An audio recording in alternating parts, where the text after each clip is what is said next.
Greetings everyone, Jamie here from Duckfeet USA. I'm visiting with Megan from Wentworth Greenhouses in beautiful Rollinsford, New Hampshire. Megan's going to show us how to repot some plants and keep our houseplants healthy and happy.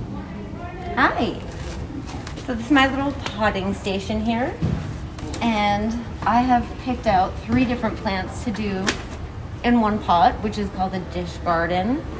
And the key to that is you want to make sure everything looks better in odd numbers. So I've chosen 3 here. We have a white butterfly nepenthes, we have a neon pothos, and a monstera, which will develop the slits in the leaves as they get older. And so I've chosen 3. These 3 together in these size pots would be too big for this. So I'm gonna actually divide and just take a piece of the pothos. So I'm going to start with the plant that I put in the center. And you can see this doesn't have a whole lot of roots. So if you put this by itself in this big pot, that pot's going to hold a lot more moisture. So this would probably root rot in this pot if it was by itself. So I just gently separated the roots. I'm going to put in a little bit of soil around it. And I'll start with my pothos.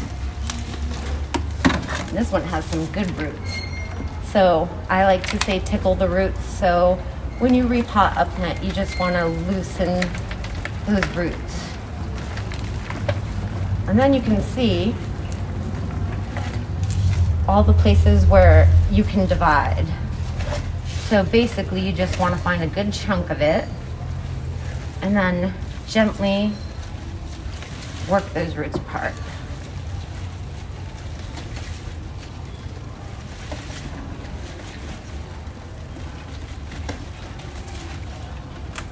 And there you have one piece with a lot of roots. So that will fill in some of this space to allow this to actually take up the water in that soil when you do water.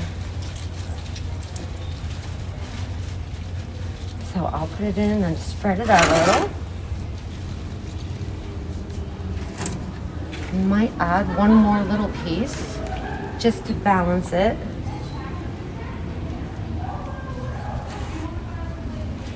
And you want to make sure when you water it in when you first repot, but you want to make sure that you give the soil enough time to dry out in between watering. So things like the monstera and pothos like to go pretty dry in between waterings. So I would usually give this a decent drink, every week and a half to 2 weeks. If you're not sure if it's ready to be watered, I would say wait another day. I would rather see it go one day too long and get a deeper drink than have it overwatered. And then I'll add my white butterfly. I might even loosen that up a little more.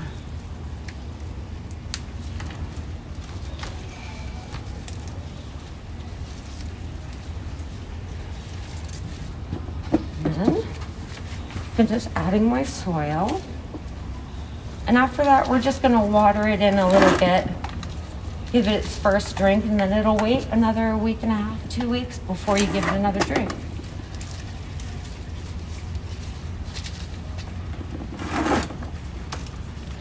I also really like to top dress when I make dish gardens, which is just adding something to the top of the soil to make it look a little bit more like a beautiful presentation rather than just a dish garden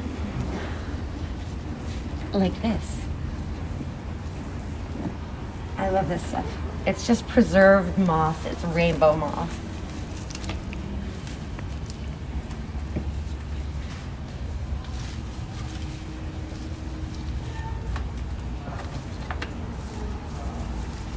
Add that to the edges.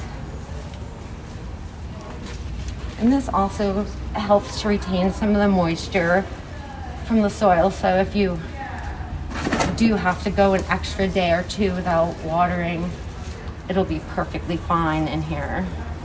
And I never really water.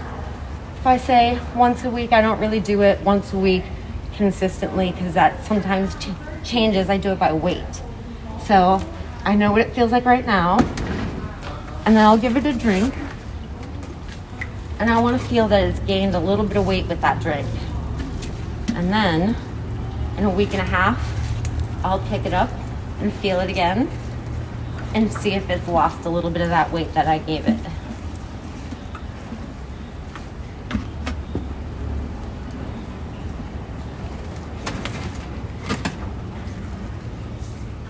And there you have it, a lovely dish garden. That's beautiful, Megan. Thank you. Thank you very much.